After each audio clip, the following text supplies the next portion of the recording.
نيجي للمتهم التاني، المسيحيين.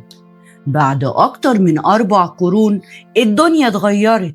الإمبراطور ثيودوسيوس الأول أعلن المسيحية الديانة الرسمية وأمر بهدم كل المعابد الوثنية. وفي قلب اسكندرية كان في معبد السرابيوم العظيم.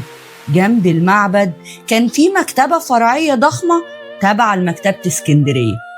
سنة 391 ميلادياً الأسقف سيوفيلوس قاد حملة لهدم السرابيوم.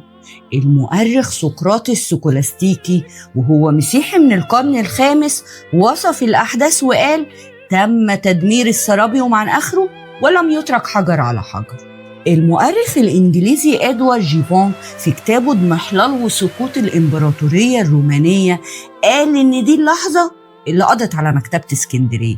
لكن مؤرخين حديثين زي مصطفى العبادي ولوتشيانو كانفورا بيأكدوا إن اللي ضاع هو الفرع الصغير، بينما المكتبة الكبيرة كانت أصلاً ضعفت أو اندثرت قبل كده بقرون.